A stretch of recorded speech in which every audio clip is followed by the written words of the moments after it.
Il sindaco di Chioggia, Mauro Armelao, nella bufera è in discussione. A volere la sua testa da una parte l'opposizione compatta con ai vertici il PD e dall'altro versante Fratelli d'Italia, amico fidato in seno alla maggioranza con Lega e Forza Italia, ma fino al 21 novembre 2023, quando improvvisamente il sindaco, senza alcun preavviso e senza una telefonata, decide di estromettere il suo vice di Fratelli d'Italia, Daniele Tiozzo Brasiola, ritirandogli tutte le 6 deleghe: commercio, attività produttive, SUAP, politiche giovanili, pubblica istruzione e sport, assegnandole a se stesso. Da qui in poi ciò che sembra essere l'inizio della sua debacle.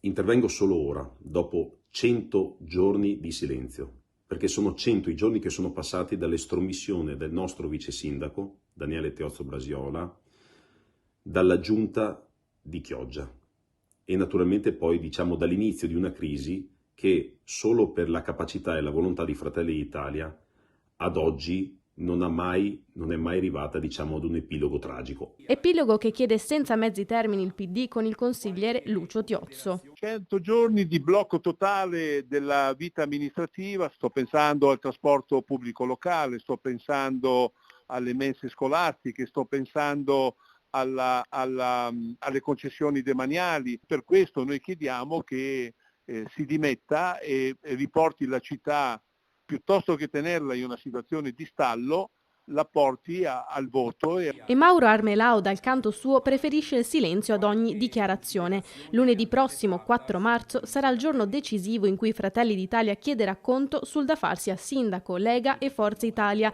visto che gli innumerevoli tentativi di conciliazione su nomi, ruoli e incarichi fino ad ora proposti sono andati tutti a vuoto. Perché non comprendiamo l'estromissione non solo dei nostri assessori, ma anche nei confronti di un'intera comunità politica che fino ad oggi e fin dall'inizio non ha cambiato nulla